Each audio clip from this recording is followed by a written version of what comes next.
Alright, so in the previous video we explained the GraphQL data layer in a nutshell, and we dived a bit into GraphQL queries. Now in this video we are going to implement an actual GraphQL query inside our code.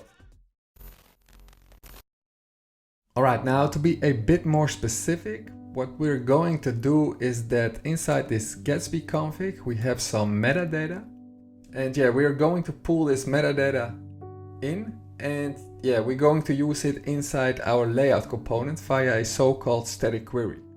Now, important to mention is that we don't need any source plugin for this, because this metadata stuff here in the Gatsby config file, it gets pulled into the GraphQL data layer automatically. So we basically get this for free. Alright, so let's start. So let's go to our layout component. And what we need to do now is that we need to import a hook called useStaticQuery from Gatsby, like this. Like this. And then we basically need to implement this hook, because with this useStaticQuery hook we can retrieve data inside our React component via a GraphQL query, which we'll see in a bit.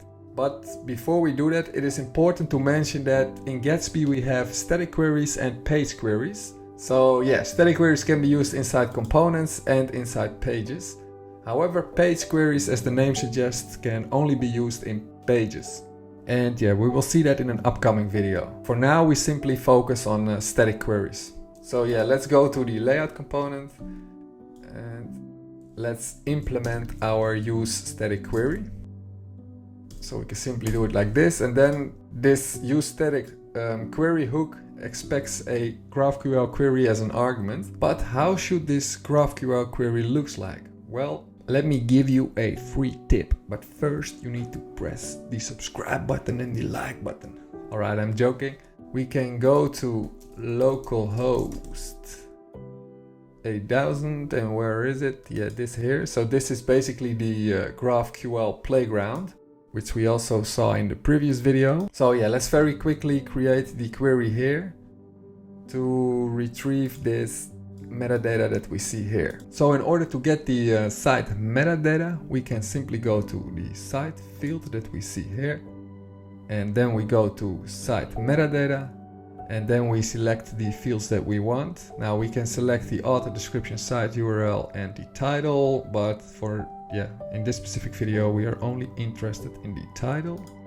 So if we execute this, then we see that this returns the title, Gatsby default starter, and that's the title that we see here in the Gatsby config file. Alright, so how do we use this query here inside our code? Well, a great feature of GraphQL is the code exporter you see here. So let's simply click on this code explorer button, and in here we can specify what kind of query we want. So we can choose for a page query, a static query hook, a static query, and a create pages query. Now in this specific case we make use of the static query hook, so let's select that one. And as you see, the source code will be automatically produced. So this is really nice, because we can simply copy this code and basically use it inside our code. So the advantage is that we don't have to write these queries, these GraphQL queries, on our own. So we can simply play a bit around in here to see which information we want, and then we can simply copy the code via the code exporter and use it inside our project. So let's do that. So let's copy this code that we see here, this query. Now let's go to our layout component, and let's simply copy it like this. And let's now explain this useStaticQuery hook in a bit more detail.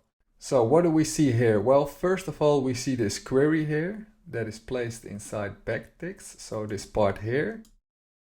And secondly, we see this GraphQL shizzle here.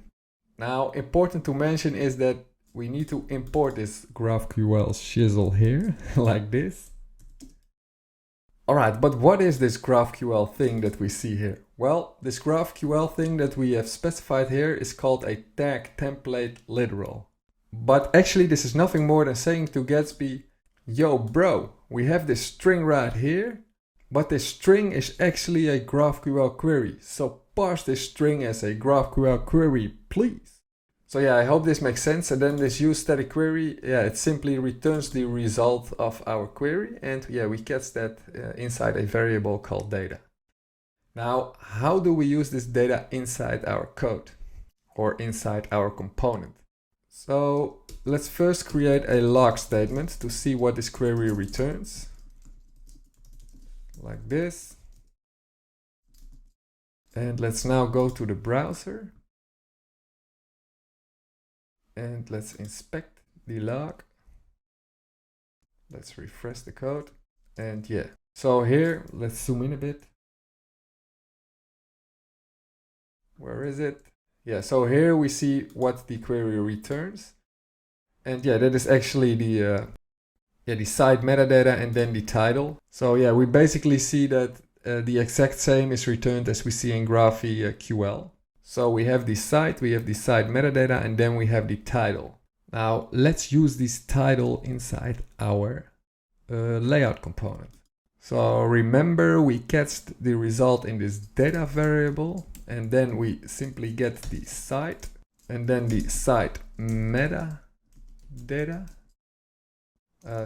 This is lowercase, I think. Let's check it again quickly. Yeah, site metadata. Yeah, and then let's actually use the structuring to get the title. So we can say const curly braces is title.